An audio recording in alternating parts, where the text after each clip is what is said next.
Kali ini saya ingin menjelaskan tentang pemetaan struktur pasar output dan pasar input. Yang pertama ada pasar persaingan sempurna. Nah, pasar persaingan sempurna adalah pasar dengan kondisi di mana penjual dan pembeli sangat banyak dan jenis produk yang dijual serupa serta adanya permintaan dan penawaran yang bergerak bebas. Nah, untuk karakteristik pasar persaingan sempurna, yang pertama, jumlah penjual dan pembelinya banyak. Karena jumlah dan pembelinya banyak, maka tindakan yang dilakukan oleh seorang penjual dan tindakan yang dilakukan oleh seorang pembeli tidak akan dapat mempengaruhi harga pasar. Yang kedua, harga ditentukan oleh kekuatan permintaan dan penawaran yang ada di pasar. Dalam pasar persaingan sempurna, jika pemerintah jauh lebih kuat daripada penawaran, maka harga yang terbentuk di pasar persaingan sempurna adalah sangat tinggi. Namun sebaliknya, jika jumlah penawaran jauh lebih banyak daripada jumlah permintaan, maka harga yang terbentuk di pasar adalah harga yang sangat rendah. Yang ketiga, barang bersifat homogen. Setiap perusahaan dalam pasar persaingan sempurna menjual produk yang identik, yang juga biasa disebut pasar homogen.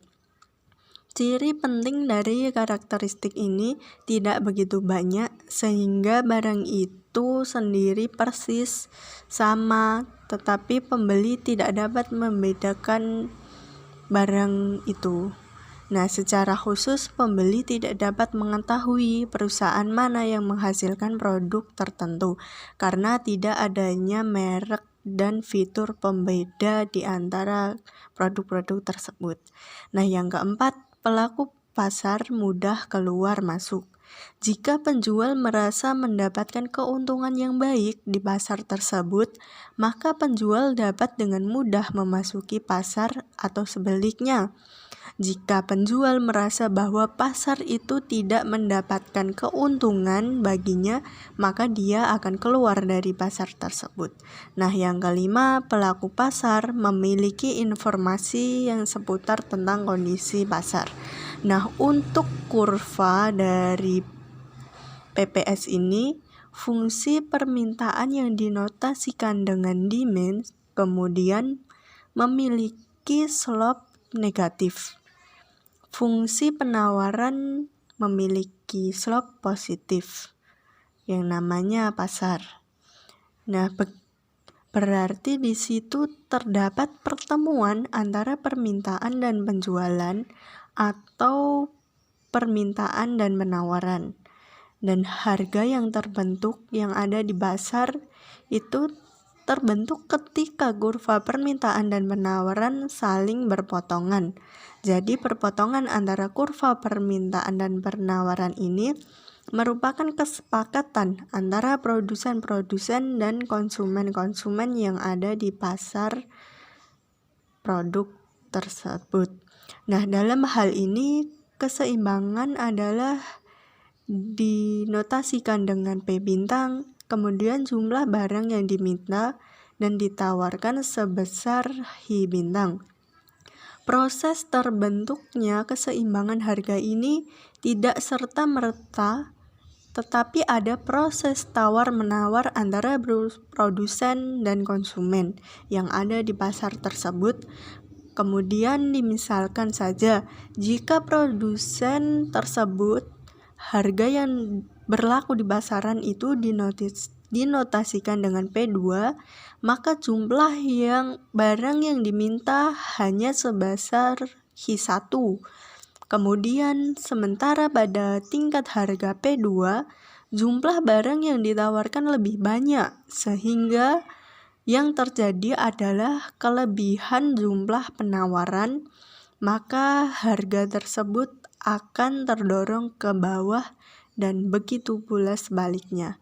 Nah, untuk kelebihan pasar persaingan sempurna, yaitu pasar persaingan sempurna memiliki kelebihan yang pertama, tidak ada persaingan di pasar tersebut karena produk yang dijual homogen atau serupa.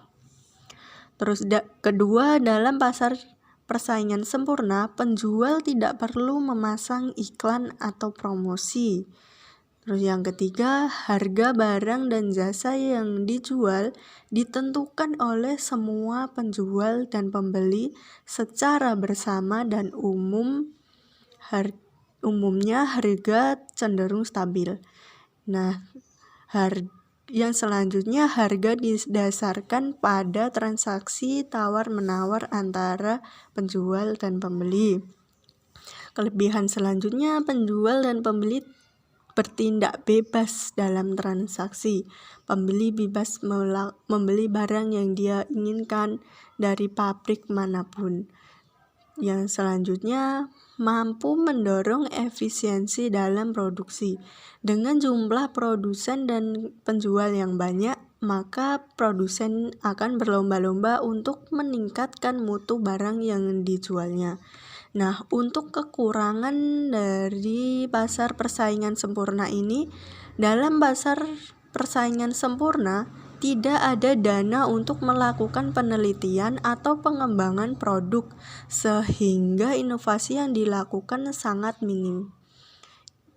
Selanjutnya, pembeli mengalami keterbatasan dalam memilih barang dan jasa karena produk yang dijual adalah sama dan kualitasnya pun juga sama. Terus selanjutnya, pekerja cenderung menerima upah atau gaji yang rendah. Selanjutnya, sering kali ada ketidakseimbangan dalam distribusi pendapatan dari masing-masing produsen yang mengakibatkan konflik keadilan. Nah, selanjutnya ada pasar monopoli. Nah, karakteristik pasar monopoli yang pertama, hanya ada satu penjual. Dengan banyak pembeli di pasar, karena sifatnya ini pembeli tidak dapat beralih ke penjual lain meskipun merasa dirugikan dengan harga yang ditetapkan. Yang kedua, tidak ada barang pengganti yang serupa. Barang yang dihasilkan oleh seorang produsen atau seorang monopolis hampir tidak memiliki substitusi produk atau sulit untuk ditemukan produk substitusinya yang memiliki kemiripan. Yang ketiga, terdapat hambatan masuk pasar. Hambatan ini bagi perusahaan baru dapat berupa undang-undang, teknologi mutakhir yang dimiliki modal, dan lainnya. Terus keempat, ada produsen atau penjual bertindak sebagai penentu harga. Penjual pada pasar monopoli dapat menentukan harga sesuai keinginannya karena tidak tersedianya barang substitusi terdekat dari barang yang dijual. Nah, untuk kurvanya, di pasar monopoli, kurva permintaan memiliki slope yang negatif. Kemudian kurva marginal revenue-nya memiliki slope yang negatif juga, tetapi besarnya slope tersebut 2 kali lipat lebih besar daripada kurva permintaan. Kemudian, jika kurva biaya dan kurva marginal cost seperti ini, maka harga keuntungan maksimum itu tercapai ketika MR sama dengan MC. Jadi, MR berpotongan di MC, maka jumlah output yang bisa dihasilkan oleh seorang monopolis adalah sebesar Hi bintang pada jumlah barang sebesar Hi bintang ini, maka seorang monopolis akan menjual barangnya sebesar P bintang.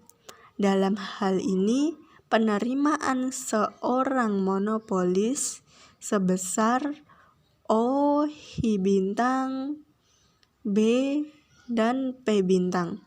Sementara untuk menghasilkan O, Hi bintang, biaya yang harus dikeluarkan sebesar OA. Jadi persatuannya sebesar OA.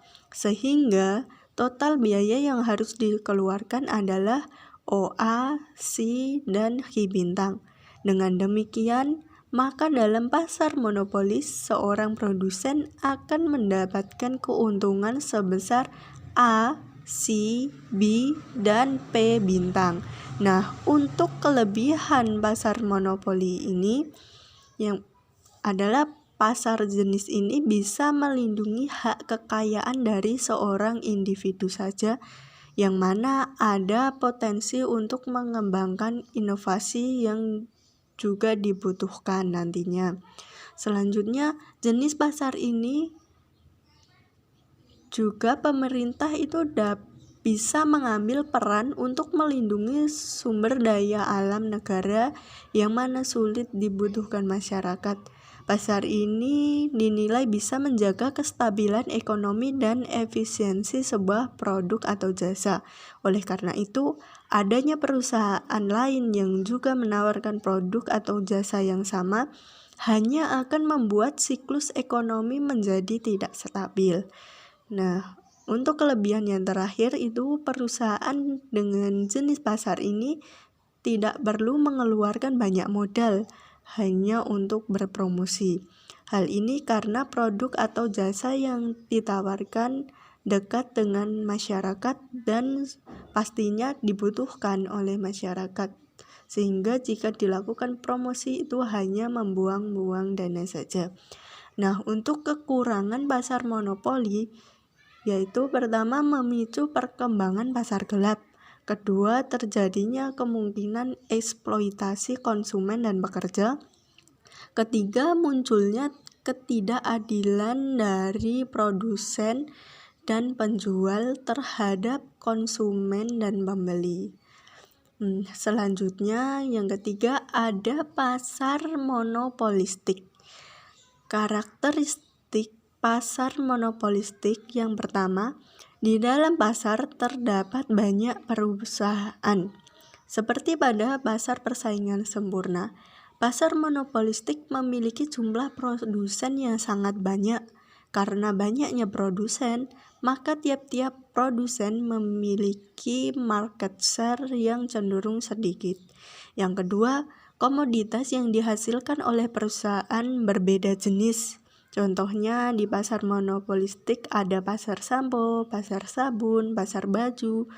Masing-masing produk itu memiliki karakteristik yang berbeda-beda dan setiap konsumen mampu membedakan produk tersebut yang berasal dari produsen A, produsen B, bahkan produsen C, dan seterusnya.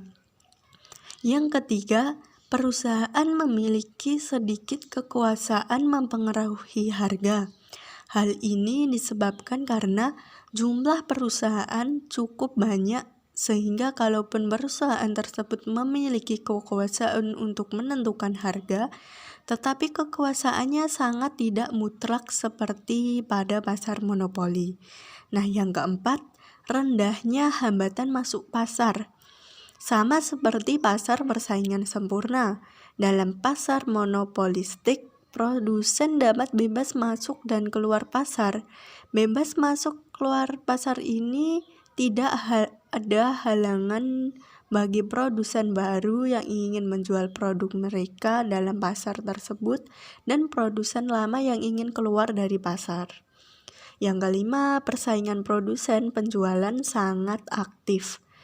Karena produk yang ada pada pasar monopolistik cenderung serupa, maka produsen akan bersaing dari segi kualitas, harga, serta cara pemasaran produk mereka. Untuk meyakinkan konsumen, produsen harus melakukan trik pemasaran yang tepat, seperti membuat kemasannya lebih mewah, menarik, memberikan insentif seperti bonus pada produk, ataupun melalui iklan-iklan yang menyatakan bahwa produk mereka itu lebih baik dibandingkan produk lain yang serupa.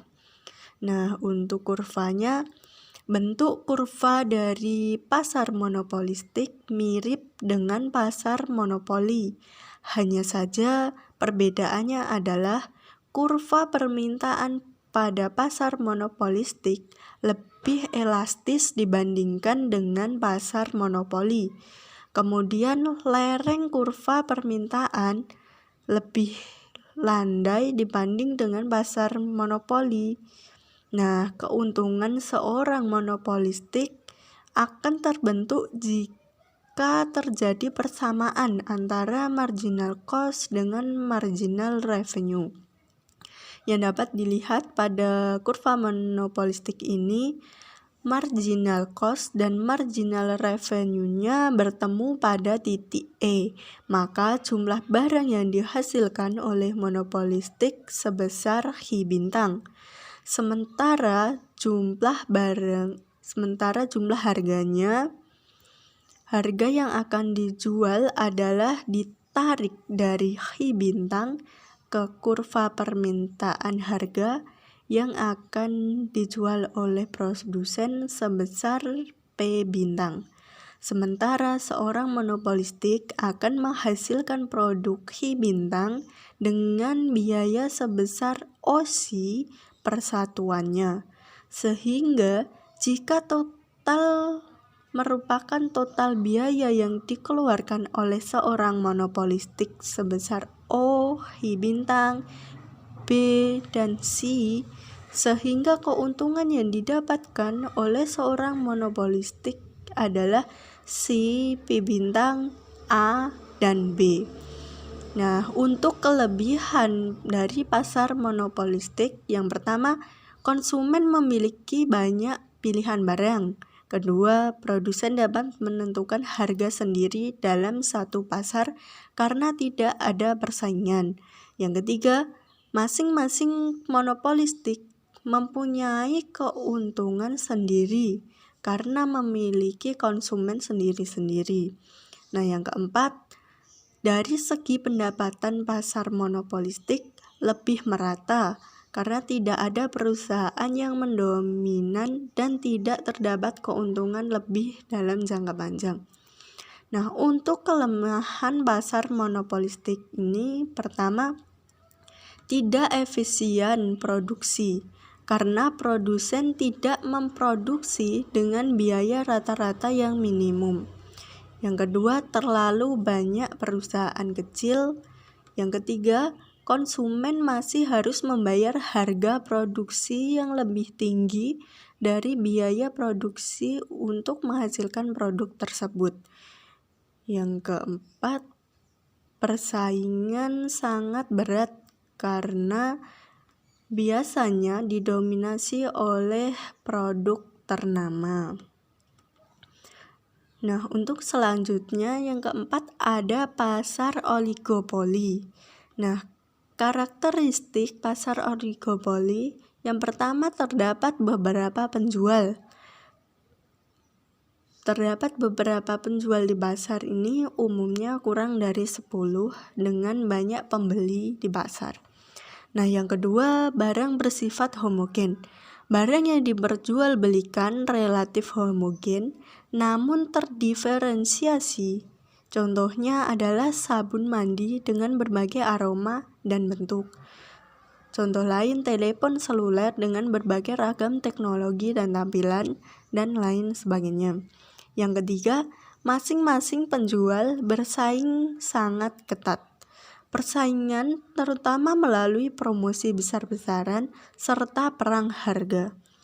Perang harga yang dimaksud terjadi ketika suatu perusahaan tersebut bermaksud untuk menurunkan harga agar memperoleh bangsa pasar yang lebih besar.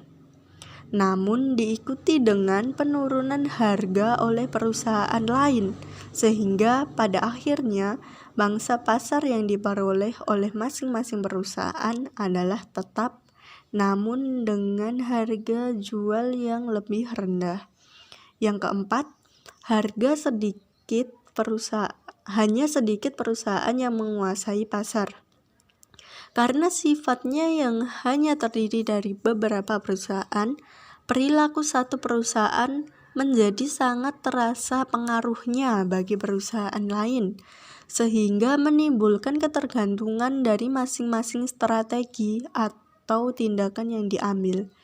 Nah, ketergantungan terutama terjadi dalam penetapan harga, di mana penetapan harga yang dilakukan oleh suatu perusahaan akan segera diikuti oleh perusahaan lain, sehingga pada akhirnya memunculkan kekakuan harga di tingkat tertentu pada pasar oligopoli.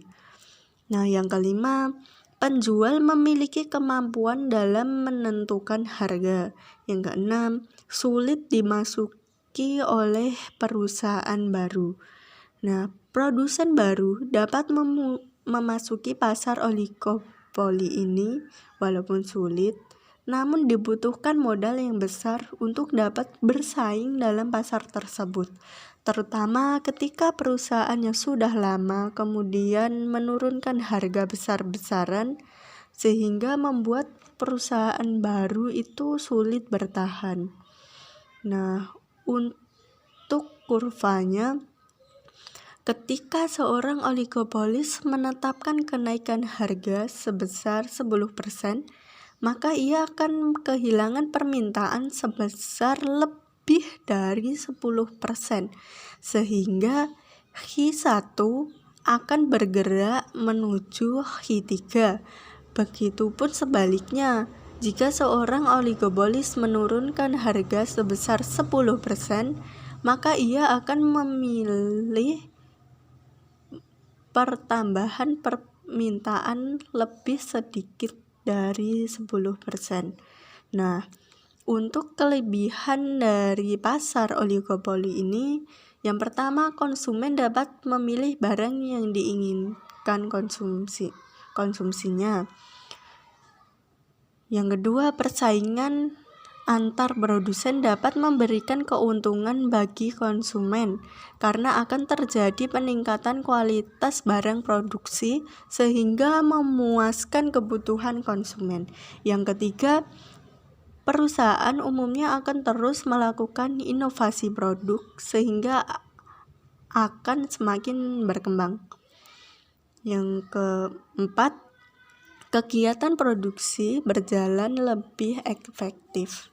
Nah, untuk kekurangan pasar oligopoli ini sendiri, yang pertama, sering terjadi perang harga antar produsen. Kedua, produsen mengeluarkan banyak dana untuk iklan dan promosi agar produknya dapat dibedakan dengan produk dari produsen lain.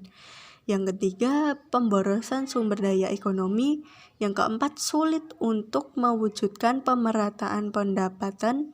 Yang kelima, muncul eksploitasi berlebihan dalam kegiatan pasar.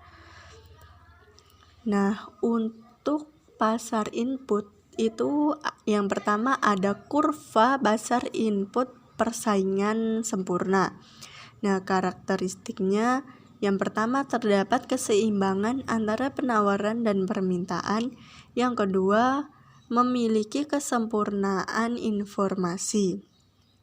Nah, dapat dilihat pada kurva permintaan tenaga kerja sama dengan kurva marginal value product of labor, yaitu tambahan output sebagai akibat dari tambahan input yang memiliki slope negatif, di mana MP1XP atau MVP1 didapatkan dari perkalian antara marginal produk dan harga produk. Jadi, nilainya semakin lama semakin turun. Dapat diketahui marginal produk ini memiliki bentuk seperti huruf U yang terbalik, yaitu pada titik maksimal. Setelah itu, penambahan input justru menurunkan penambahan outputnya. Nah, marginal produk jika dikalikan dengan harga, maka akan menghasilkan marginal value produk. Nah, marginal value produk inilah yang merupakan kurva permintaan tenaga kerja pada pasar persaingan sempurna. Nah, yang kedua ada kurva pasar input monopoli. Perusahaan monopoli akan terus menambah jumlah pemakai inputnya sepanjang tambahan penerimaan yang diperoleh dari penambahan input tersebut masih lebih besar daripada biayanya, yang di dalam hal ini upah tenaga kerja itu ditulis dengan W. Pada perusahaan monopoli ini, nilai MR-nya selalu lebih rendah dari P pada berbagai tingkat output, sehingga kurva MRPL selalu lebih rendah dari MVPL pada berbagai tingkat pemakaian input. Nah, pada kurva tersebut ditunjukkan bahwa jika upah tenaga kerja sebesar 3.000, maka perusahaan monopoli akan menggunakan tenaga kerja sebesar L1, yaitu pada saat MRPL sama dengan W. Sedangkan perusahaan bersaing sempurna akan menggunakan tenaga kerja sebanyak L2, yaitu pada saat MVPL sama dengan W. Terlihat bahwa L1 kurang dari L2.